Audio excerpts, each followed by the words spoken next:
జగన్ జైలుకు పోవడం ఖాయమని మాజీ ఎమ్మెల్యే భైరెడ్డి రాజశేఖర్ రెడ్డి పేర్కొన్నారు. ఆదివారం కర్నూలు జిల్లా కల్లూరు అర్బన్ పరిధిలోని ఎన్టీఆర్ బిల్డింగ్స్ లో నంద్యాల పార్లమెంటు టీడీపీ మహిళా అధ్యక్షురాలు పార్వతమ్మ ఆధ్వర్యంలో ఏర్పాటు చేసినటువంటి పరిచయ కార్యక్రమంలో భైరెడ్డి రాజశేఖర్ రెడ్డి ముఖ్య అతిథిగా పాల్గొన్నారు. ఈ సందర్భంగా ఆయన మాట్లాడుతూ జగన్ విధ్వంసకరమైనటువంటి పాలనను సాగిస్తూ రాష్ట్రాన్ని విచ్ఛిన్నం చేశారన్నారు. ప్రతిదీ కూడా దోచుకోవడం దాచుకోవడం తప్ప అభివృద్ధి శూన్యమన్నారు. రానున్నది తెలుగుదేశం పార్టీ ప్రభుత్వమే అన్నారు. చంద్రబాబు నాయుడు ముఖ్యమంత్రి అవ్వగానే నేతలు దోచుకున్నది దాచుకున్నది అంతా కూడా ప్రజలకు పంచేలాగా చర్యలు తీసుకుంటామన్నారు. మద్యం, ఇసుక, భూమాఫియా వంటి దందాలతో జగన్ సర్కార్ ప్రజలను ఇబ్బంది పెట్టారన్నారు. రానున్న ఎన్నికల్లో నంద్యాల పార్లమెంటు టీడీపీ అభ్యర్థి డాక్టర్ బైరెడ్డి శబరిని గెలిపించాలని కోరారు. ఈ కార్యక్రమంలో మందుల శివ, జనార్దన్ ఆచారి, నాగేశ్వరరావు, మల్లెల పుల్లారెడ్డి పాల్గొన్నారు.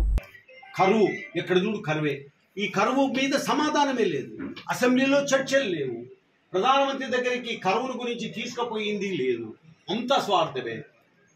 ఎట్లా డబ్బు సంపాదించాలి, ఎట్లా కొట్టేయాలా, యా ఇసుక దొరుకుతుంది, యా పొలం దొరుకుతుంది, ఏ ఖాళీ స్థలం దొరుకుతుంది, ఎక్కడ పర్సంటేజ్లు కొట్టేయాలా, యా ఇసుక దందా ఎట్లా చేయాలా.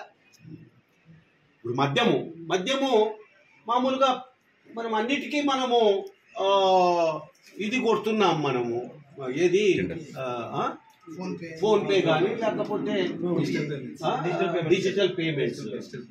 దీనికి క్యాష్ అన్నీ ముడుచుకొని పోతాడు, అన్ని అమరావతి పోతాయి. ఏం చేయాలి మన కర్మ. ఈడనేమో సస్తున్నారు మంది.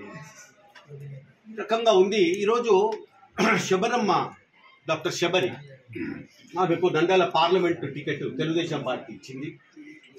అవతల క్యాండిడేట్ ఉన్నాడు పోచా బ్రహ్మానందరెడ్డి. అంటే ఏ బ్రహ్మ ఆనందంలో ఉన్నాడో తెలియదు.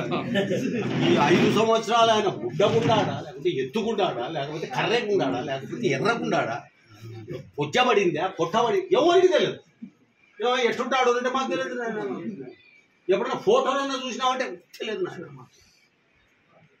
అసలు ఏమీ లేదు. 5 ఏళ్ల నుంచి మరి ఏం దందా చేస్తున్నారో, ఏమి మరి పెద్ద పెద్ద విత్తనాలు తయారు చేసినారో కానీ కనపడలే, ఇంతవరకు కనపడలే.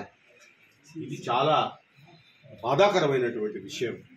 ఈరోజు మనం ఎన్నో సాధించుకునేది ఉంది. తాగునీటి సమస్య కానీ, సాగునీటి సమస్య కానీ, రాయలసీమ కోసం ఎన్నో సాధించుకునేది ఉంది. ఏది చేయలేదు. ఎంపీలు చేయలేదు, ఎమ్మెల్యేలు చేయలేదు.